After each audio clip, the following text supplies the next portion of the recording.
भूपेंद्र सिंह हुड्डा को नेता प्रतिपक्ष और राव नरेंद्र को हरियाणा कांग्रेस अध्यक्ष बनाए जाने व कैप्टन अजय यादव द्वारा सोशल मीडिया पर विरोध जताने पर पूर्व मंत्री असीम गोयल ने प्रतिक्रिया दी है।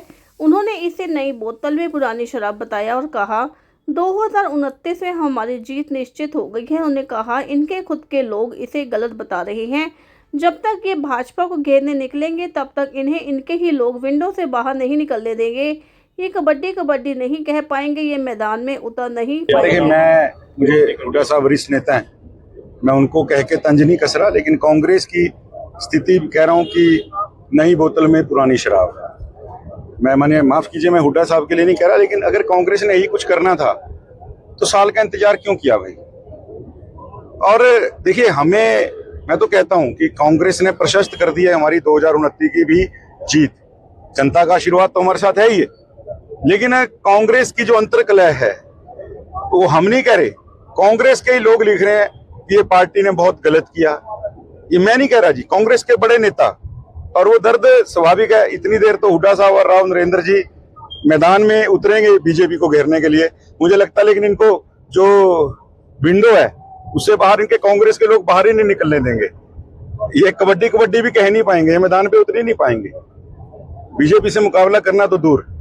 तो कांग्रेस ने हमेशा जो है आम कार्यकर्ताओं को दबाने का प्रयास किया है, और मैं तो शुभकामनाएं दूंगा। देखो, पहले बने हैं राव नरेंद्र जी और हुड्डा साहब, दोनों को शुभकामनाएं देता हूं। और बार बार अपनी बात को मैं जैसे कहा कि मैंने हुड्डा साहब के लिए नहीं कहा, लेकिन कांग्रेस के जो ऊपर के शीर्षस्थ नेता हैं वो समझने को तैयार नहीं, क्योंकि वो खुद भी पार्टी पे कब्जा करके बैठे हैं, तो वो कैसे किसी और से कब्जा छुड़वा लेंगे। पी चिदंबरम द्वारा बयान दिया गया है कि वो मुंबई हमले का बदला लेना चाहते थे, लेकिन मनमोहन सरकार पर अमेरिका का दबाव था, जिसके चलते पाकिस्तान पर कोई कार्रवाई नहीं कर पाए। इस पर जवाब देते हुए पूर्व मंत्री असीम गोयल ने कहा कि चिदंबरम तमिलनाडु में आने वाले चुनाव को देखते हुए ऐसे बयान दे रहे हैं। उन्हें उनके सीट से बेटे केसी चिदंबरम को खुद के लिए दिक्कत आई पड़ी है, इसलिए वे ऐसे बयान दे रहे हैं क्योंकि वे सहानुभूति लेना चाहते हैं। वो उस वक्त ये बयान देते तो समझ में आता। चिदंबरम साहब उस समय भी कांग्रेस में थे, सरदार मनमोहन सिंह जी उनके प्रधानमंत्री थे। मैं साहस जब मानता जब चिदंबरम जी उस समय कोई बात कहते। चिदंबरम जी जो भी बात कह रहे हैं ना, वो तमिलनाडु में अपकमिंग इलेक्शंस को लेके कह रहे हैं। चिदंबरम जी को वहां से शिवगंगा से खुद अपने बेटे कीर्ति चिदंबरम और अपने लिए दिक्कत आई पड़ी है। वो अब अपनी इस पूरी पार्टी को कटघरे में घेर के, पूरे सरकार को कटघरे में घेर के जो है सहानुभूति लेना चाहते हैं। चिदंबरम जी की बहादुरी तो मैं जब मानता जब आप सरकार में बैठ के सरकार की गलत नीतियों का समर्थन करते रहे और अपनी कुर्सी को आप फेविकोल लगा के बैठे रहे। आपको बहादुर तो जब मानते जब आप उस फेविकोल के हटा के जब सच्चाई कहने की हिम्मत रखते। बिहार चुनाव में पूर्व मंत्री असीम गोयल को प्रभारी बनाकर भेजा गया है, जिसमें पूर्व मंत्री असीम गोयल ने दावा किया कि केंद्र में प्रधानमंत्री नरेंद्र मोदी के नेतृत्व में चल रही सरकार और सुशासन बाबू नीतीश कुमार से लोग खुश हैं। वहां एनडीए की सरकार बनेगी। उन्होंने कहा बिहार में बहुत काम हुआ है। बीते 11 वर्षों में विशेष रूप अभूतपूर्व विकास देखने को मिला है। लालू के जंगल राज को लोगों ने देखा है। कुछ समय के लिए नीतीश कुमार भी भटक कर वहां चले गए थे, लेकिन उसके बाद बिहार में बहुत विकास हुआ है और जनता का प्यार भारतीय जनता पार्टी को मिल रहा है। आने वाले चुनाव में प्रचंड जीत के साथ एनडीए की सरकार बनेगी। जैसा मैंने कहा, देखिए, भारतीय जनता पार्टी एक बहुत बड़ा परिवार है। 18 करोड़ लोगों की हमारे एक बड़ा परिवार है। जब हमारे चुनाव होते हैं तो और प्रदेशों से लोग हमारी मदद के लिए आते हैं। अब बिहार का चुनाव है तो हमें वहाँ भेजा गया है। ये बड़ी सामान्य सी प्रक्रिया है, लेकिन मैं इतनी बात जरूर कहूंगा कि इस बार बिहार के अंदर जो लालू जी का जंगल राज लोगों ने 15 साल देखा, 20 साल से मैं कहूंगा साल 1.5 साल के लिए नीतीश बाबू भटक के चले गए थे, लेकिन उनको लगा जड़ मेरी कहाँ है, तो वापिस आए।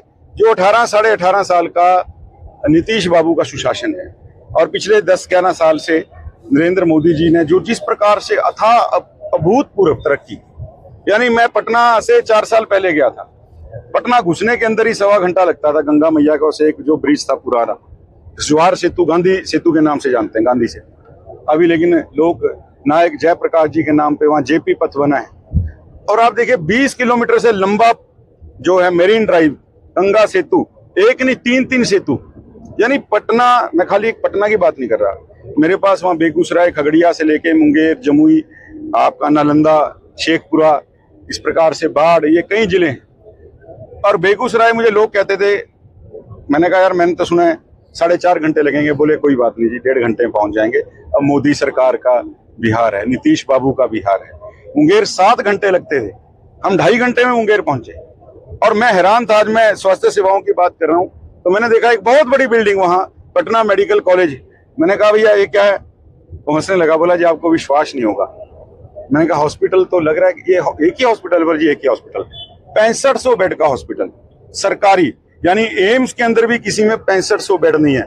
और पटना के सरकारी हॉस्पिटल में उसने बोला जी देश का नहीं, एशिया का सबसे बड़ा सरकारी अस्पताल अगर आज कहीं है वो पटना में है, 6500 बेड का। यानी ये तरक्की, ये रफ्तार जो है माननीय नरेंद्र मोदी जी और नीतीश बाबू के सुशासन ने दी। मुझे लगता है कि अब तक की प्रचंडतम जो बहुमत के साथ जो है नीतीश बाबू और एनडीए वहां सरकार बना।